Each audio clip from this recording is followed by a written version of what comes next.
Então vamos para a questão 5 da prova paulista de Física do primeiro ano do ensino médio, terceiro bimestre 2024. É a prova que se trata de movimento circular uniforme. Então a prova ela foi bem bonitinha, né? O primeiro bem em ordem. Primeira questão falou de velocidade angular, segunda questão falou de aceleração centrípeta, terceira questão falou de força centrípeta. Aí a quarta questão falou dos modelos cosmológicos, né, de Ptolomeu, Copérnico, Galileu, e agora das leis de Kepler. Então tá escaladinho ali. Então vamos lá. As leis de Kepler são úteis para o entendimento do movimento de objetos naturais. Elas ajudam também na compreensão de sistemas estelares e de planetas fora do sistema solar. As leis são usadas hoje para determinar trajetórias de foguetes e órbitas de satélites ao redor da Terra. De acordo com as leis de Kepler, assinale certo ou errado para cada afirmativa abaixo. Então, vão ter algumas afirmativas, né, algumas frases sobre as leis de Kepler e a gente tem que falar se elas são verdadeiras ou falsas. Então, vamos lá. Todos os planetas se movem em órbitas elípticas, com o Sol localizado em um dos focos da elipse. Então essa é a primeira lei de Kepler. Ele descobriu que o movimento, né, o movimento circular de um planeta, a órbita de um planeta em volta do Sol ou de uma estrela, né? Na época ele nem sabia que existiam outros sistemas solares iguais ao nosso, parecidos com o nosso, né? Com vários planetas, mas ele descobriu com cálculos, né? Ele tinha muitas anotações de um cara antes dele, que foi o Tycho Brahe, que foi um astrônomo, um homem muito rico, que tinha telescópios gigantescos, né? E conseguiu categorizar ali cada estrela, cada planeta, os ângulos, a distância, conseguiu categorizar tudo e aí veio o Kepler e conseguiu fazer cálculos muito precisos que ajudaram muito, né? Até hoje eles são precisos, que ajudaram muito a gente compreender como funcionava lá o movimento dos astros. E aí uma das coisas que ele descobriu, né, que o movimento não era circular. Quando a gente olha os modelos antigos, os modelos cosmológicos do Ptolomeu, do Nicolau Copérnico, a gente vai ver que é tudo circularzinho, né? Até porque eles acreditavam, os gregos acreditavam que o círculo era uma forma perfeita, então tinha a ver com geometria sagrada, tinha a ver com um monte de crenças que o círculo era uma forma perfeita, que representava a divindade e tudo mais. Aí ele descobriu que na verdade não era circular o movimento ele é elíptico, ou seja, como se fosse um ovo, e uma elipse ela tem dois focos. Se você pegar para construir uma elipse, você coloca dois pontos e aí você amarra uma corda. Essa corda você passa em volta desses dois pontos e ela vai formar uma elipse naturalmente. E aí ele descobriu que na verdade o movimento era elíptico, né? Até porque quando tem um movimento de um planeta em torno de uma estrela, um satélite em volta de um planeta, o que acontece? É a força gravitacional, né? Ele nem tinha descoberto isso ainda, ele só calculou, mas ele não sabia por quê. Depois veio Isaac Newton e explicou a força da gravidade, conseguiu calcular, né, a lei da gravitação universal, aquela formulona. Ele consegue calcular a força entre dois corpos. Então dois corpos se atraem. Né? Isso que é a lei da gravitação universal. Qualquer corpo atrai outro corpo que tenha massa. Então, por exemplo, se eu pego esse celular aqui, esse lápis, eles estão se atraindo. Existe uma força gravitacional entre eles. Né? A gente não percebe, por isso que demorou para descobrir. Porque quando a gente calcula, esse número vai dar 0,00000, vai dar muito baixo, a gente não consegue sentir. Agora, se a gente pega um planeta, ele tem uma massa muito grande. Então, essa força, ela é representativa. Tanto que a gente está aqui preso no planeta Terra, porque essa força está puxando a gente, tá? Eu já fiz vídeo calculando a força gravitacional em todos os planetas do Sistema Solar. Depois, quem quiser só dar uma olhada aí, eu deixo o link. Mas, enfim, então imagina dois corpos muito massivos, dois planetas, ou uma estrela e um planeta, geralmente, eles estão se atraindo. A força gravitacional ela não.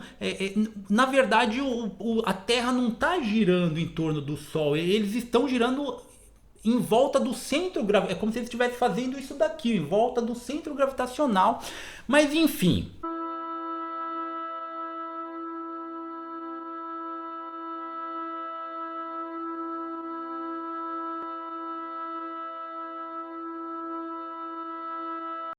O que ele descobriu?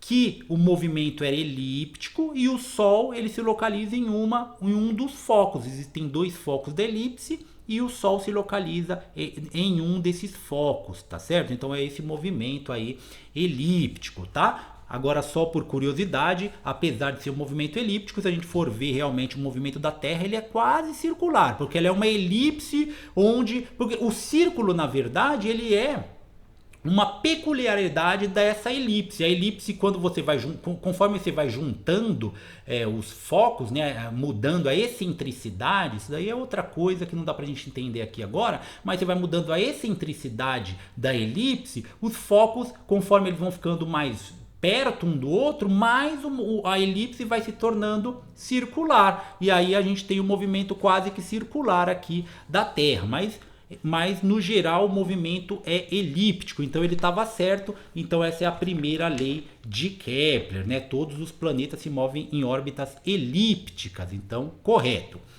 Vamos para a próxima. Os planetas se movem mais rápido quando estão mais distantes do Sol em sua órbita. Então vamos lá, você tem uma elipse, o planeta está girando, ora ele está mais longe, ora ele está mais perto. Aí ele falou que é mais rápido longe, lá no afélio. Então existem o periélio e o afélio. O periélio é quando o planeta está mais perto do Sol, né? Aí só é lembrar periélio de perto, periélio. E o afélio é quando ele está mais longe, é só lembrar de afélio afastado. Então ele está mais longe. E é o contrário, essa daí é falsa, tá bom? É ao contrário, conforme o planeta está mais perto, a velocidade aumenta. Vou até mostrar num simulador aqui daquela estilingada. Inclusive, isso é utilizado muito em viagens espaciais, né? Por exemplo, um foguete vai viajar uma distância muito longa, às vezes ele, sei lá, ele vai para Saturno.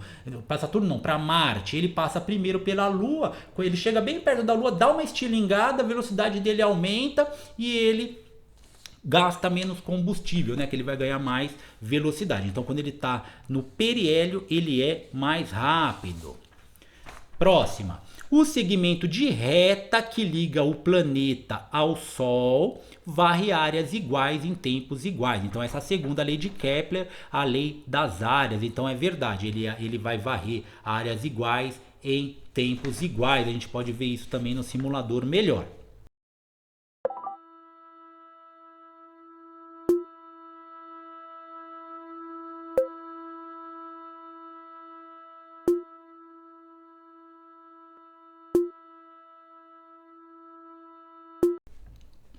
A distância entre o planeta e o Sol é inversamente proporcional ao quadrado do período orbital do planeta. Então, não é, isso daí pode confundir com a terceira lei de Kepler, que é a próxima afirmativa, mas não é, tá bom? Inclusive, ela é diretamente proporcional. Ó. Se eu acabei de falar quando ele está mais longe, ele é mais lento, então ó, a distância entre o planeta e o Sol é inversamente proporcional ao quadrado do período. Então ele está falando que quanto maior é a distância, menor vai ser o período, que é inversamente proporcional. É ao contrário, quanto maior a distância, maior é o período, diretamente proporcional. Então pensa, um planeta muito longe do Sol, ele vai demorar mais, né, para completar uma volta, que isso significa período, o tempo de uma volta, né? Qual que é o período da Terra em volta do Sol? Um ano, né? Então um planeta que está mais distante vai demorar mais que um ano, um planeta que está mais perto vai demorar menos, é diretamente proporcional. Então essa é falsa, tá? Aqui está falando que é inversamente proporcional. E a última, que é a da terceira lei de Kepler, para qualquer planeta do sistema solar é constante o quociente do cubo do raio médio da órbita pelo quadrado do período da revolução em torno do Sol. Chata essa, né? Mas é a terceira lei de Kepler, é só olhar a formulinha, né? Realmente A formulinha, ela é que é uma constante, só que a formulinha ela mostra ao contrário, ela mostra t ao quadrado, período ao quadrado, dividido pelo raio ao cubo. Geralmente é isso, mas se você inverter vai continuar constante, não muda, né? E o que isso quer dizer? Quer dizer que se você pegar o período, por exemplo, da Terra, que é de um ano, e você elevar ele ao quadrado, e aí você dividir pelo raio, aí você pega a distância da Terra ao Sol e dividir pelo raio ao cubo, ele vai dar uma constante. Aí você pega um outro planeta, vamos supor, sei lá, Marte, Júpiter, qualquer planeta. E aí você vai ver lá de novo. Você vai ver, demora tanto, de vez de ser um ano, demora 2 anos. Aí você vai colocar nessa fórmula, e aí você vai medir o raio. A distância é tantos quilômetros. E aí você vai colocar na continha, vai dar essa mesma constante, tá certo? Então essa é verdadeira.